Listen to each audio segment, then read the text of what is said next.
Again to Let's Talk Chemistry with Pastor Dan. We're looking today in our next day at the concept of density. Now, density is referred to as a derived units. We get it by making a couple things we put together to get a value. And there's a lot of things to talk about here. But before we do all that, let's go back and tell a story. Long, long ago, in a land far, far away. In your ears, you should be hearing the trumpets of Star Wars. Bum, ba-da-dum. Yes, we have a wise, rich, and very affluent king. And as most affluent kings were, he had a lot of gold. Now, he took some of that gold that he had and he gave it to his goldsmith. And he told the goldsmith to make a beautiful crown, which he did. It was beautiful, it was ornate. Now, maybe the goldsmith chuckled to himself as he left the throne room, or maybe he looked a little shifty in the eyes. But for whatever reason, the king thought maybe, just maybe, the goldsmith had cheated. Take some of that gold that the king had given him and maybe laid it over a cheaper metal like lead and then kept the rest for himself.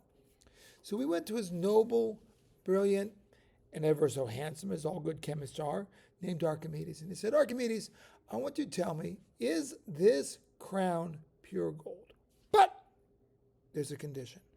He was not allowed to cut it, melt it, destroy it. It was a beautiful crown. The king didn't want it destroyed. So Archimedes was up all night, stressing over that day and night, because you don't make the king happy, he had to roll, namely yours. So finally he said, you know what? I got to rest. I got to take a break. So he went to go take a bath, took off his robe, got down in the tub. Eureka! Running through the streets now, totally excited. Of course, not wearing any clothes. He had discovered the concept of density. When Archimedes got in the water, he saw the water level rise, what we call water displacement.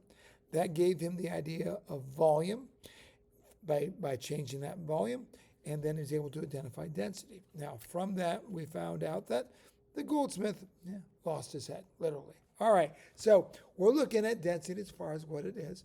What exactly is density? Density is defined as a mass of substance per unit volume. Now, density is found by the equation D, capital D, is equal to M over V. Now, the cases matter here. Small d means distance. Capital M means something called molarity. Small v means volume, velocity rather. So capital D equals M over V. That is the equation we're going to use for density. Now, when we look at density, density also allows us to tell how things arrange themselves, how they flow. So I've got a small video here that I shot in my room, so that way you can see how this works. Now let's watch. All right, now we're going to show a comparison of density using a graduated cylinder and 5 different substances. The first substance we're going to look at possibly is oil. So we're going to compare its density. We use a liquid called glycerol. Glycerol is a thick liquid. We're going to use water. Okay, and the way that we're going to see the water, let's put a little food coloring in there. So that way the water is more distinct than the others. And then we have a rubber stopper and we have a cork. Now what we're going to do is put them in a graduate cylinder in the order that they are in density, we believe. So the more dense they are, the more they'll sink. The lighter they are, the more they'll rise. So we'll start with what I think is probably the most dense, which makes sense, the solid. So we're going to put the rubber stopper in first. Okay, so put that in there. So far, no big deal. It sits at the bottom. All right, now I have 3 liquids here. I have the glycerol, the oil, and the water. Let's say, I think the glycerol is probably next as far as density. I know the cork is a solid, but I think it's pretty light, not too dense. So let's pour some of this glycerol in there. It's nice and thick. You see it pouring down there. And you can see as that bubble, the rubber stopper is more dense, glycerol is above it. Well, let's say maybe, okay, of the 3 to the left, let's say the oil is the next best. Just saying, maybe. All right, so if this is true, then the oil should sit on top of the glycerol. As we see it there,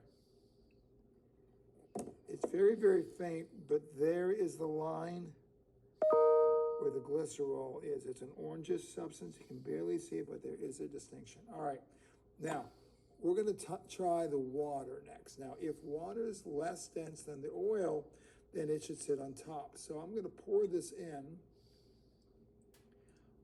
You can see that it goes underneath. So that means that the water is more dense than the oil, but less than the glycerol. All right, now we come to our last thing. If the cork is as light as I think it is, as far as dense, it should float on top. So there we have it. We have our 5 items: the rubber stopper, the glycerol, the water, the oil, and the cork. That's the order in terms of densities. All right, great. All right, so there we see an example and explanation of how density works. Now, the units of density are grams per milliliter or grams per cubic centimeter, as a cubic centimeter and milliliter, the same thing. So let's look at a math problem here. Find the density of substance if it has a volume of 35.0 milliliters and a density of 1.850 grams per milliliter. All right, so what we're going to start with is our equation, D equals M over V. Now, I don't always do this, but let's rearrange this as we're trying to find mass. That means we're going to make M is equal to D times V. Doing the algebra, this is division. If we want to get mass up by itself, or both by both sides, by volume, mass is equal to density times volume. Our density is 1.850 grams per milliliter. This is right there.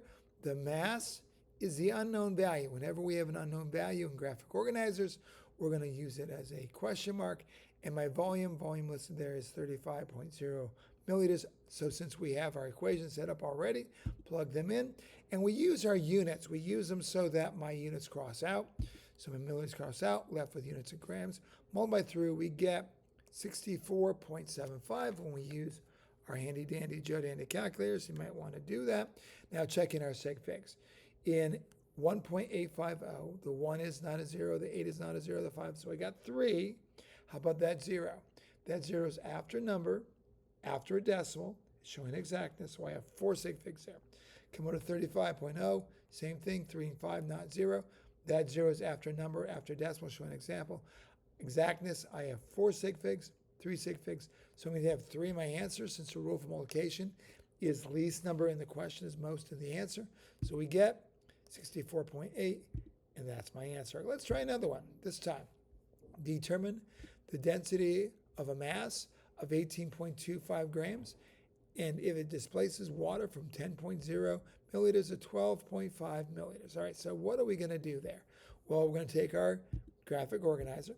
So we start with our density, which is unknown. Mass is 18.25 grams. And volume. Now, I've got 2 of them here. So what's happening, like Archimedes in the bathtub, the water goes up as the object goes in. That change, what we call water displacement, is a volume of object. So we take 12.5 minus 10.0, we get 2.5 milliliters. So the equation is D equals M times V over V. We don't have to rearrange it, so just plug it in.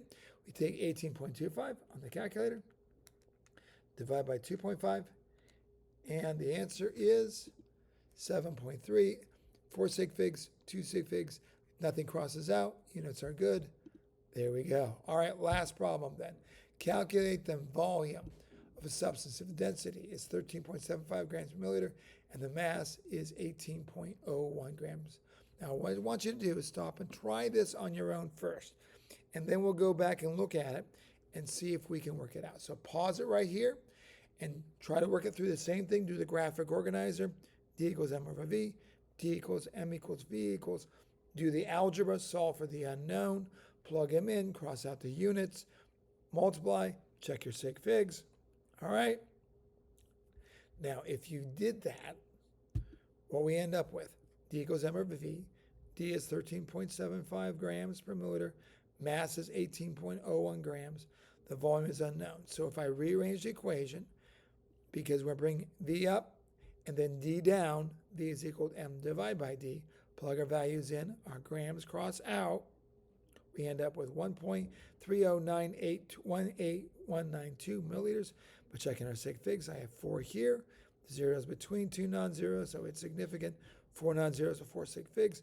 4 sig figs, because that 8 is greater than 5, it rounds up, so we get 1.310 milliliters. All right, now last thing I'm going to do then, 2 more problems. I want you to copy those down, do those problems, do the same thing, do the graphic organizer, write the equation, set up and solve the equation, plug the values in, cross the units out. For the first one, determine the volume of 18.75 grams of substance, density of 2.114 grams per milliliter, to find the volume. To find the mass, substance, if a substance with a density of 1.322 grams per liter, or displacement, again, that's water displacement. So we're going to check to find the distance there. Pause the video, do it. Good. So when we do, we get over here, my density is 2.114 grams per liter, mass is 18.75. That volume is mass divided by density. So we're going to pull that out of the way. 18.75 divided by 2.114. Now the next number after is a 4, so it just gets dropped off. So it's 8.869. We got 4 sig figs on 4 sig figs. Come on over here. Density is 1.322 grams per milliliter. Mass is unknown. Volume is 5.9 milliliters because this attraction between 15.9 and 10.0. Multiply through. I get 7.7998, but I only have 2 sig figs and 5.9. That's why I put in as many sig figs in many decimal places as possible. Makes the number more accurate. Answer 7.8 grams. All right, so that's it. We're done. Hopefully that wasn't bad. We'll practice these tomorrow. Take care. Bye.